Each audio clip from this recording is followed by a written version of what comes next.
Let's cut through the noise.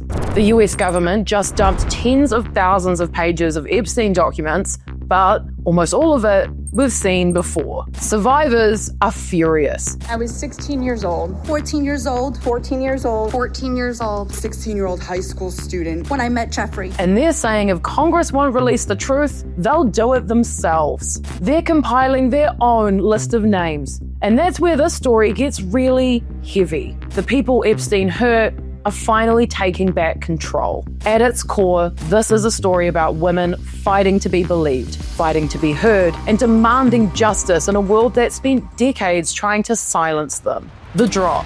What's in the files?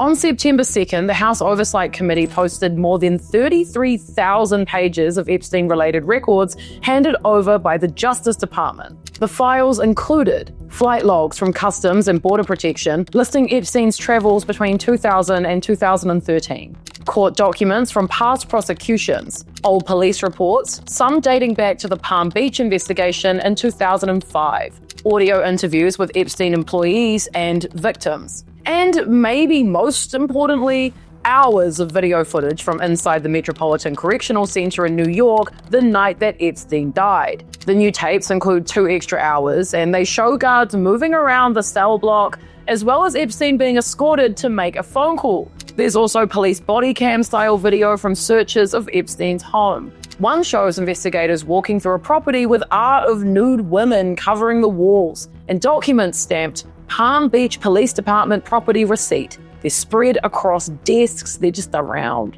But here is the problem. Democrats on the committee say that 97% of these files were already public. Just 3% is new information. And none of that 3% includes the answers survivors and the public are waiting for, like the full list of Epstein's powerful friends and associates. Ooh, wouldn't that be nice? So, survivors took matters into their own hands. Survivors step forward. On Wednesday morning, 9 Epstein accusers stood on the steps of the US Capitol, some speaking publicly for the very first time. Their words cut through the political spin and legal maneuvering. This is about human lives destroyed. Marina Lacerda, identified in court records as minor victim 1, spoke about her experience for the very first time publicly with tears in her eyes. I was only 14 years old when I met Jeffrey. It was the summer of high school. I was working 3 jobs to try to support my mom and my sister when a friend of mine in the neighborhood told me that I could make $300 to give an older guy a massage. It went from a dream job to the worst nightmare.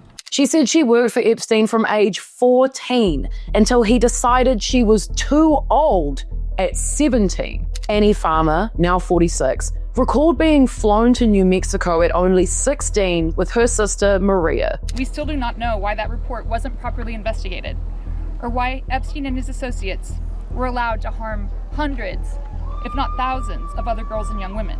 Jess Michaels, a professional dancer, said Epstein raped her in 1991 when she was 22 years old. Epstein was a master manipulator. That was a strategy that was honed. That was a strategy that no young woman, no teenage girl had a chance, not a chance against his psychopathic skills. Jenna Lisa Jones, abused at only 14, warned. A lot of these powerful people think they're in the clear, and they're probably still doing it now. There were many, many adults around Epstein's properties that may not have participated, but very clearly knew what was going on, and they're not saying anything. Wendy Avis, another survivor, added, "Not everybody is getting justice, and that's not right. The everyday person is out there, and that's me, and we're victims." And Lisa Phillips told reporters, "Now together as survivors, we will confidentially compile the names we all know. And it will be done by survivors and for survivors." They're making their own list because they no longer trust Congress or the Department of Justice to do it for them. This is something they never should have had to do. The Epstein Files Transparency Act.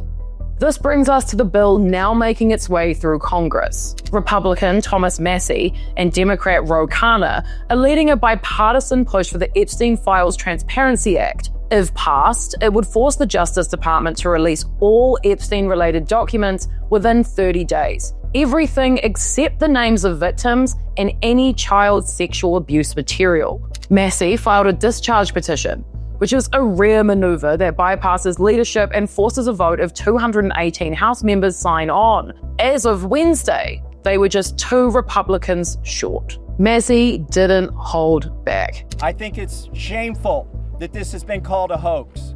Hopefully today, we can clear that up. This is not a hoax. This is real. There are real survivors. There are real victims to this criminal enterprise. And the perpetrators are being protected because they're rich and powerful and political donors to the establishment here in Washington, D.C.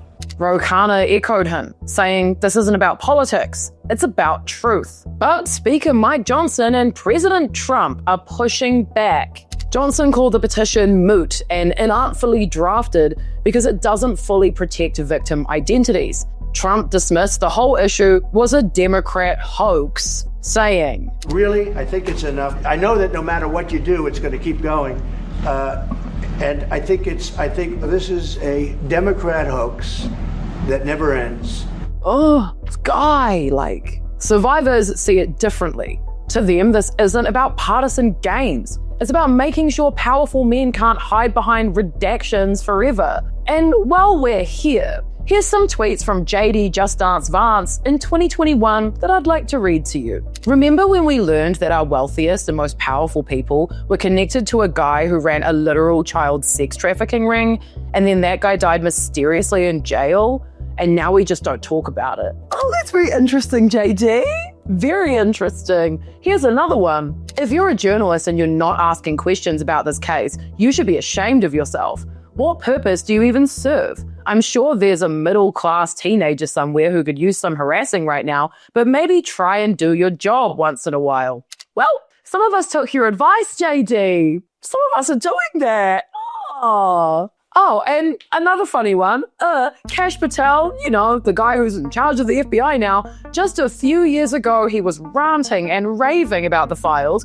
Now, he says they don't exist. Both of these men have the power to deliver justice for victims, but they have chosen not to. Think about that. The victim's message. At the press conferences this week, survivors weren't just telling their stories. They were delivering a clear, united message. Justice delayed is justice denied. Liz Stein put it simply. We haven't been protected and we haven't been informed. And Sky Roberts, brother of Virginia, one of the most well-known Epstein accusers, who unfortunately died earlier this year, spoke for his sister's memory. The justice system was not designed to serve the powerful. It was meant to protect the people. And it's time it started doing just that.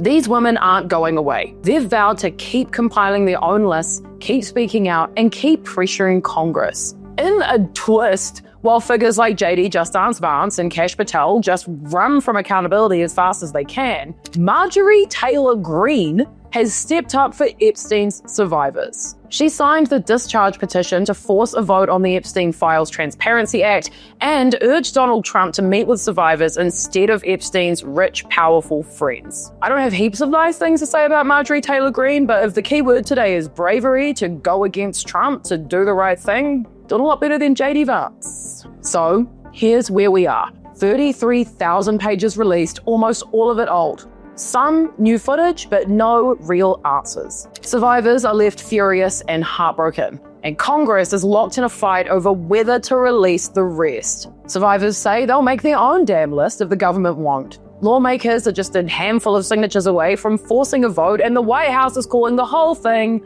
a hoax. What happens next depends on whether the Epstein Files Transparency Act makes it through, and whether survivors finally get the justice they've been denied for decades. If you want to keep following this story, and not just the spin, but the voices of the survivors themselves, going into details that the mainstream media just don't have the time to go into, then hit subscribe. This is an important fight.